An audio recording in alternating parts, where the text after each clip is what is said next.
Now on ITV, the news at 10.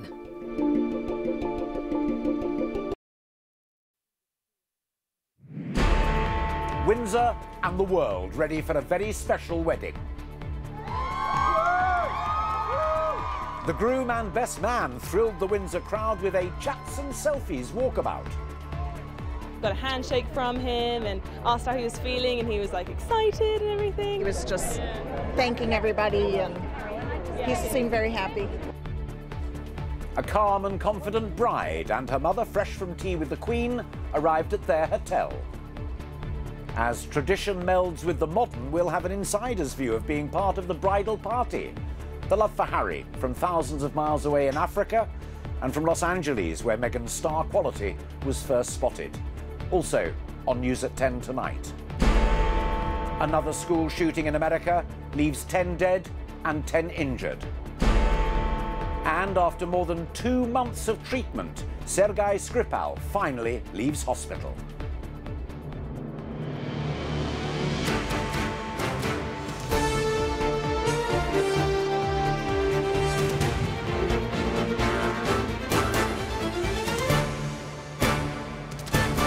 From Windsor, this is ITV News at 10 with Alistair Stewart. Good evening from Windsor. This historic town is expectant, not to say excited, about making more history tomorrow with the wedding of Prince Harry and Meghan Markle. Meghan said that she was feeling wonderful ahead of her big day. She spent the afternoon introducing her mother to the Queen over tea. The issue of who'll walk her down the aisle has been resolved. Prince Charles will do the honours. And in another boost for the family, Prince Philip will be there for his grandson's wedding.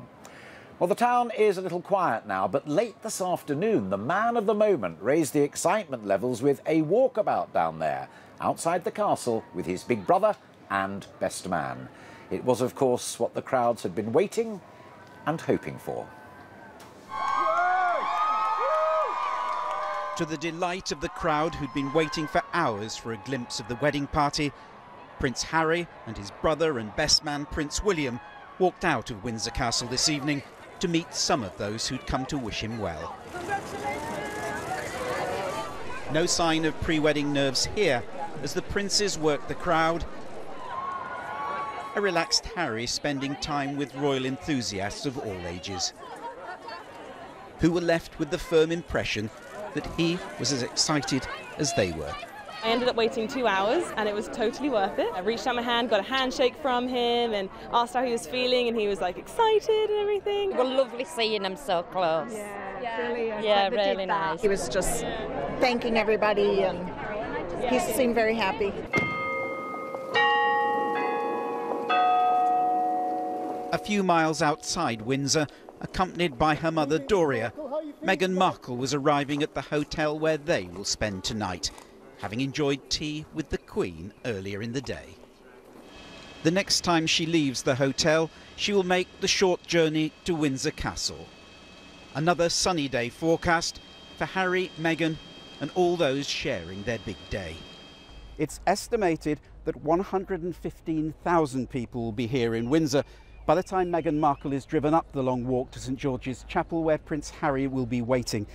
And we now know, taking the place of her own father, it will be her about-to-become father-in-law, Prince Charles, who will accompany her up the aisle.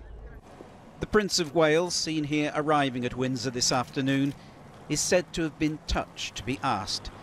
It's understood Harry and Meghan asked him to stand in when it became clear that her own father would not be well enough to attend.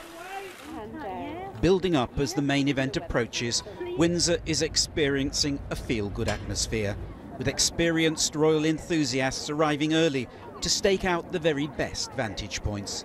I love it. I love the tradition. I think we're the envy of the world.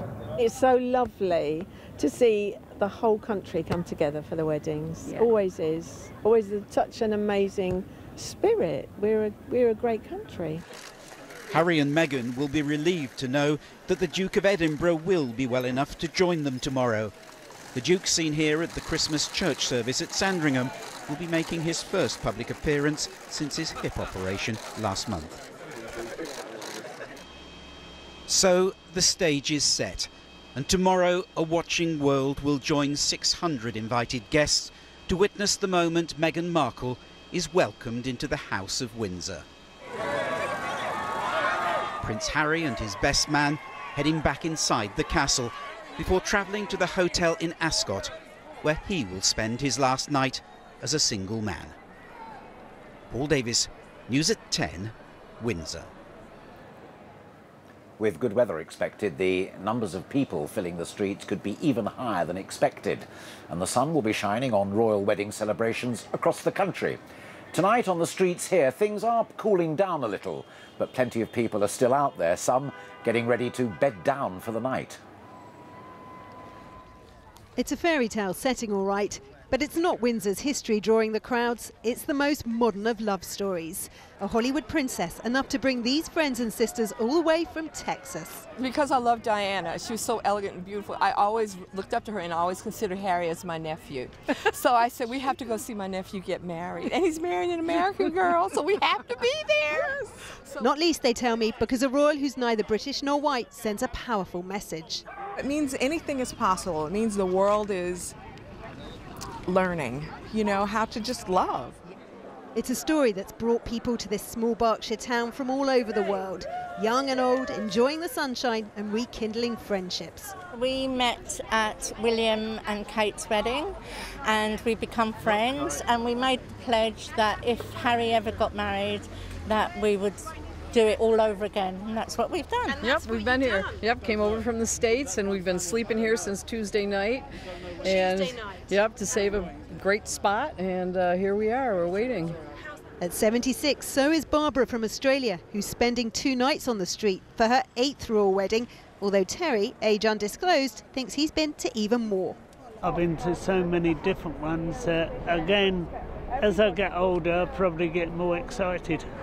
With so many visitors arriving, the security operation is extensive, but there's time for the odd chat with local children, like Ollie, who tells me he reckons the couple make an excellent match. I think it's really nice that they've got together, and I think Harry's gonna have a good time with her. Ho yay! Ho yay! Ho yay! Welcome to Windsor here today. God save the Queen. And if the great British pageantry is as irresistible as ever, it's the sense of equality brought by Meghan making the atmosphere so special. To me, it's like liberation. It's like freedom. Freedom to express who you are, freedom to love. It shows that the royal family is progressive. It shows that the society today, and indeed the British system is progressive. What are you looking forward to seeing? Queen! I want to see the Queen! For now, the costumes are ready, the bunting's up. Tomorrow promises to be quite a party. Rachel Younger, News at 10, Windsor. The religious duties at tomorrow's wedding are to be shared between the Archbishop of Canterbury, he'll conduct the service, and the head of the Episcopal Church in the United States. That's the American branch of the Church of England. Bishop Michael Curry will give the address. He'll meet Harry and Meghan for the first time in St George's Chapel just over there. So, Julie asked them how they're feeling about their roles tomorrow. Well, I'm really looking forward to it. It's such a privilege to do it. I don't know how Michael's feeling. Well, he's got a bigger job than I have. A bit nervous. When I was told, I said, come on, you got to be kidding. Is this an April Fool's prank? And I didn't know for a while. It took me a while to take it in. I said, oh, this is for real? We're going to actually meet face to face tomorrow in church. And I can't think of a better place to meet somebody than there. It's been a particularly stressful time, though, for the couple, hasn't it? There's been a lot of pressure on them, and I think the way that they deal with that shows the depth and quality of their relationship. They are people who are very real and very honest. And what do you think of the fact that we now know that the Prince of Wales will be alongside Meghan Markle as she makes her way up the aisle? I was very moved when I heard that.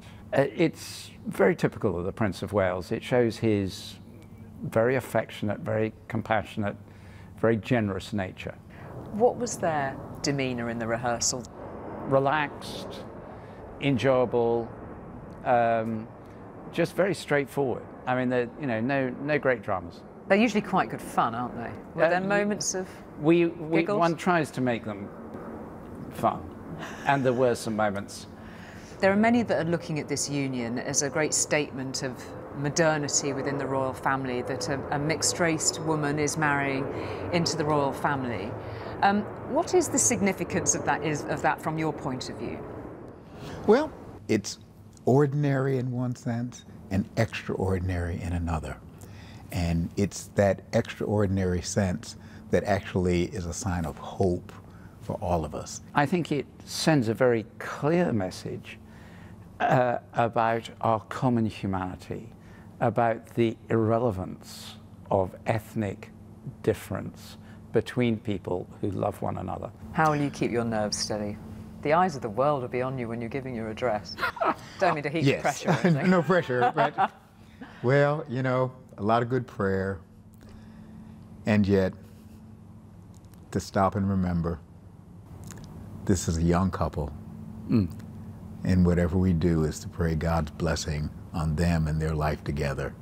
This is a couple in front of those who love them, and all right, a couple of billion others, committing their lives to each other in the most beautiful words. And all we're doing is just helping them through that process. The Archbishop of Canterbury and Bishop Michael Curry talking to Julie earlier today. Now, someone who knows a bit about royal weddings, not just being invited but also being involved, is India Hicks. She is a goddaughter of Prince Charles. As a teenager, she was a bridesmaid at Charles' wedding to Princess Diana. Back in 1981, she shared in that balcony moment with the princess in front of the crowds outside Buckingham Palace. And I'm delighted to say that she joins me now. You were 13. 13. The youngest of the pages and bridesmaids tomorrow is 7. What kind of formula is that? Disaster.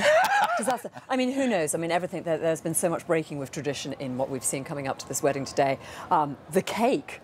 Good Lord. And I think, in a way, it's going to be fun. It's going to be absolutely mad, but fun. I was just with Clementine Hambro a moment ago having supper. She was the youngest of the bridesmaids during that one, and even she was fairly uncontrollable. And were you all made to feel genuinely a part of it, or were you appendages? Oh, no, very much.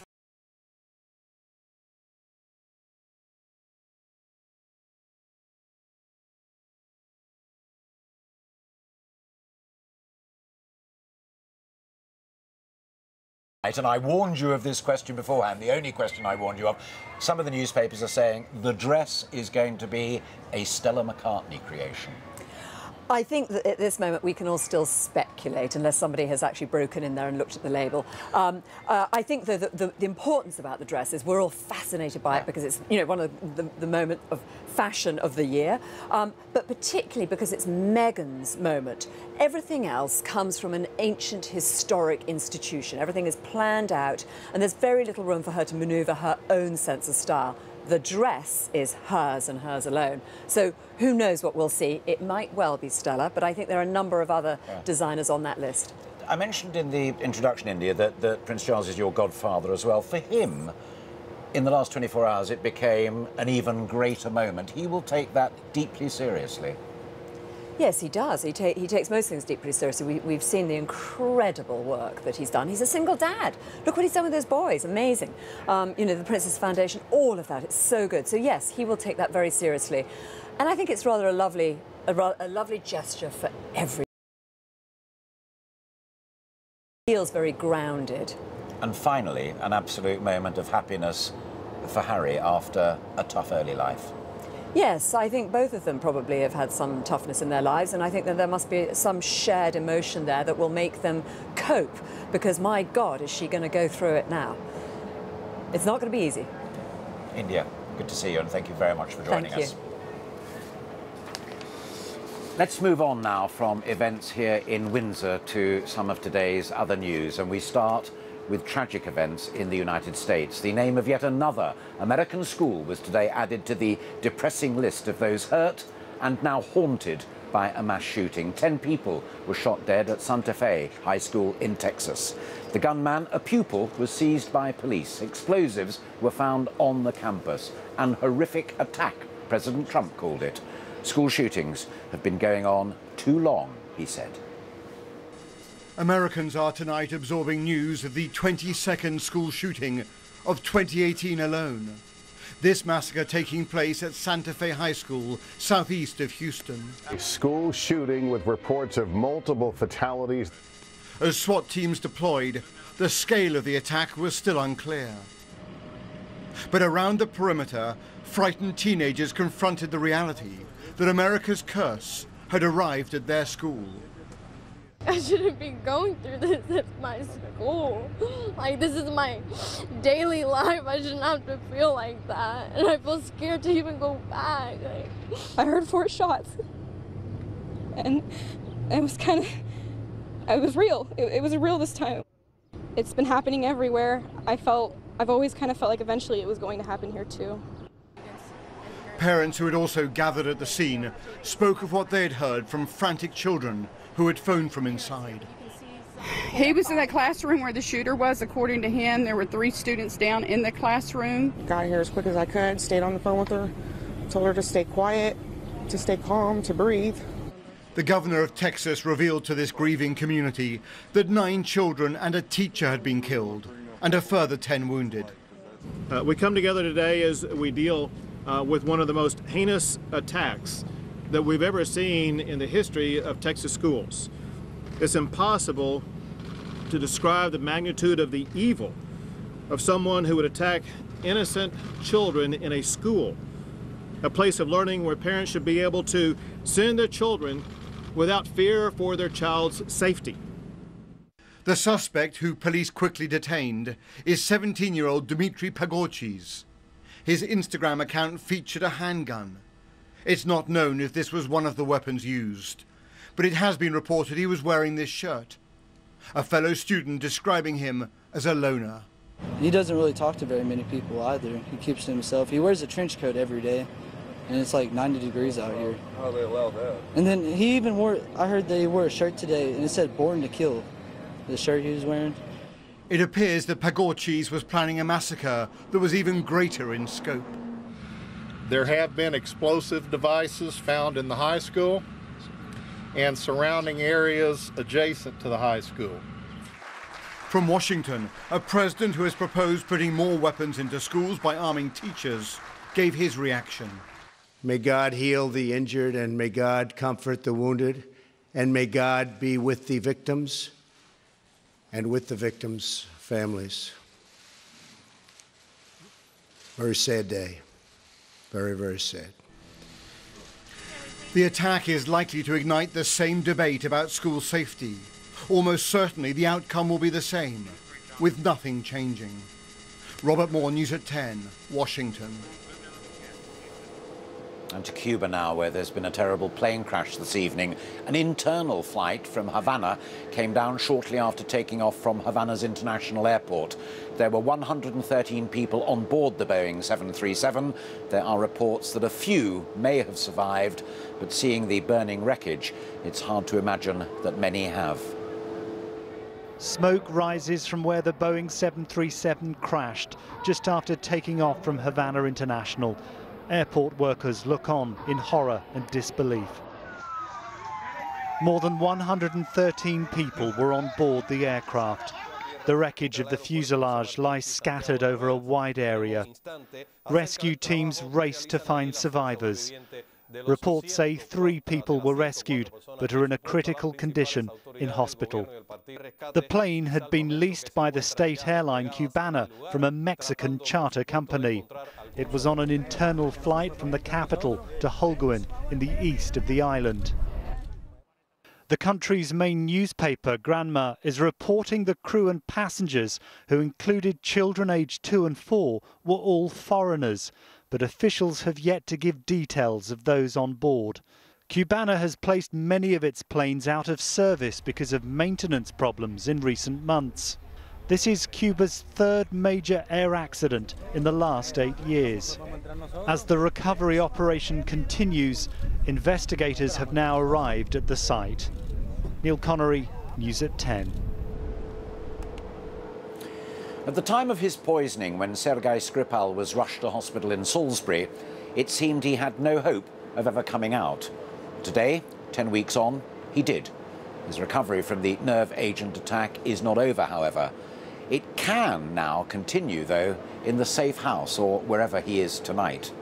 In Russia, President Putin suggested if it really had been his country's nerve agent, Mr. Skripal would not have survived. There were many who thought he would not, could not survive. The fact that, like his daughter Yulia, Sergei Skripal has also been released from hospital is a remarkable turnaround for a man who had been at death's door. Poisoned in his own home at the beginning of March, with one of the most dangerous chemicals known to mankind. The hospital will not give specific details on his treatment, but today a clue about how they brought him back from the brink. Treating people who are so acutely unwell, having been poisoned by nerve agents, requires stabilising them, keeping them alive until their bodies produce more enzymes to replace those that had been poisoned. It's fantastic news that Sergei Skripal is well enough to leave Salisbury District Hospital. The use of the Novichok chemical weapon in Salisbury sparked a diplomatic crisis. Investigations by British detectives and international weapons inspectors led to Russia being blamed for attacking the former spy. Russia's denials have been consistent, questionable, and come from the very top. The Russian president held a news conference with the German Chancellor today, but the focus was on Salisbury and Sergei Skripal. Vladimir Putin said that if, as stated, it had been a military-grade poisonous agent, this person would have died instantly, adding that he thanked God he had recovered. In London, the Russian ambassador once again called on Britain to let them see the Skripals and prove they weren't being held against their will. We are still demanding the access to these people. We want just to understand how they feel, and we want them to tell personally what they want. If they don't want our assistance, that's fine, but we want to see them. Sergei Skripal's home is still a closely guarded crime scene. As to where he and his daughter are now, well, that's a secret. They may have been released from hospital, but those who use the chemical weapon here are at large. And while that's the case, the Skripals' lives are still under threat. 11 weeks since the failed assassination attempt, the victims are all out of hospital. As for the suspects, with no arrests and publicly at least no individuals identified, solving this crime would appear to be some way off. Rupert Evelyn, News at 10, Salisbury. After the break, we return to the marriage of Harry and Meghan and wedding celebrations far from here. In the mountain kingdom of Lesotho, where children owe their lives to Harry's charity, it's party time too. And party time in Los Angeles at Meghan's old school. More on the build-up to the big day, less than a minute away.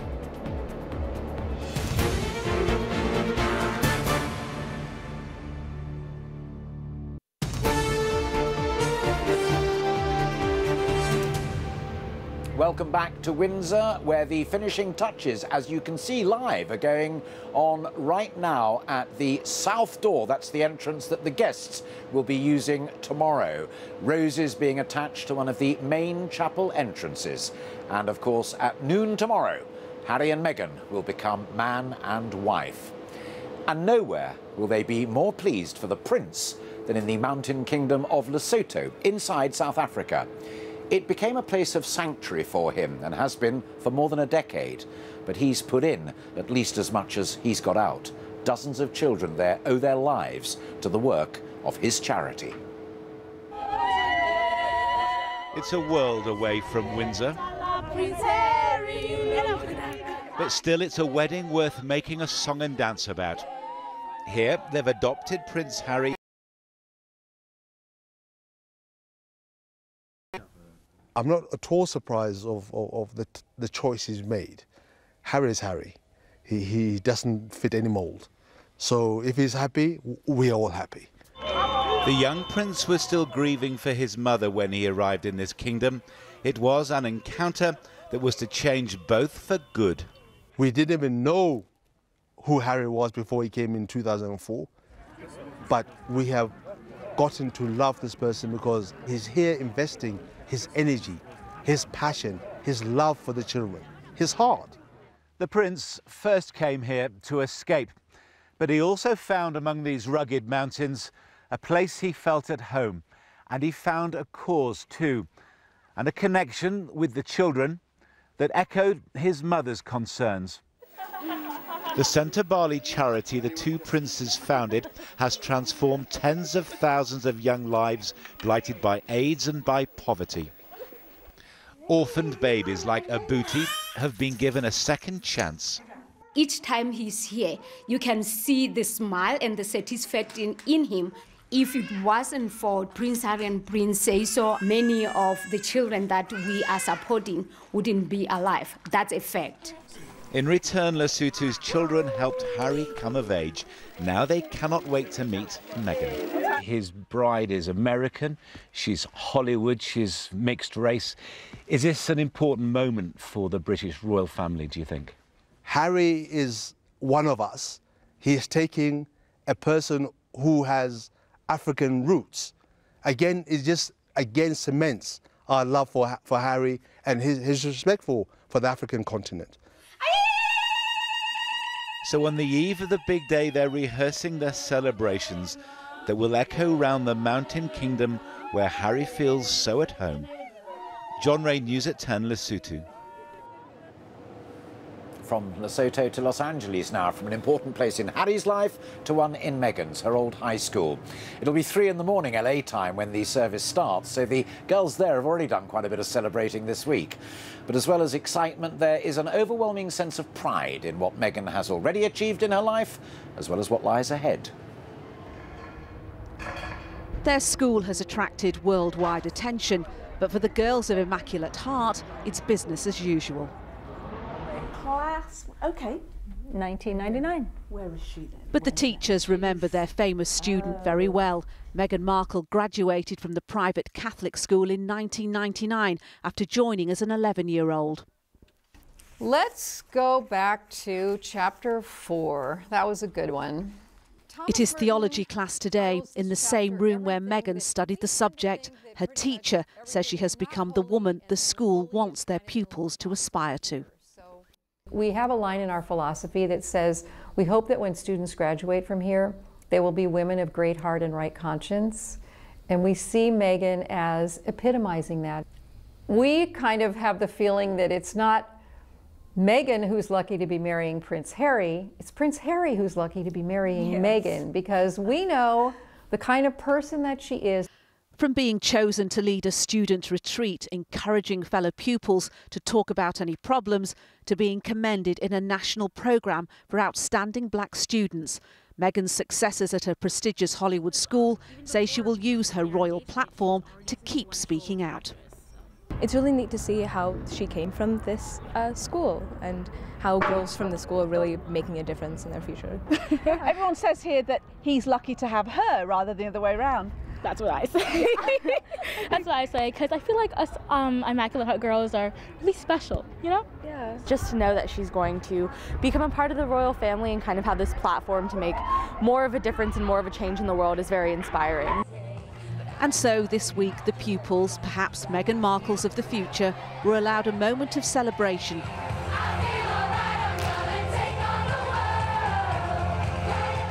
Saluting an Immaculate Heart girl who's definitely making her way in the world. Nina Nanar, News at 10 in Los Angeles. And tomorrow Meghan makes her way to St George's Chapel here in Windsor. The celebrations have started already with the town dressed up for the occasion. That party atmosphere's been building, with some in the crowds wanting to look their best. It's been quite a day, but nothing compared tomorrow. Those hoping for a good view have been bagging their places. Now all that's left to do is settle down for the night. One more sleep for them, and of course for Harry and Meghan too. Of course, you don't need to do any of that if you join Julie Etchingham and Philip Schofield for Harry and Meghan, the Royal Wedding. It starts at 9:25 in the morning on ITV and is also live online on the ITV Hub. But for now, that's it from me and the whole team here at Windsor tonight. I'll be back tomorrow with the news at 10. But for now, a very good night to you. Bye-bye.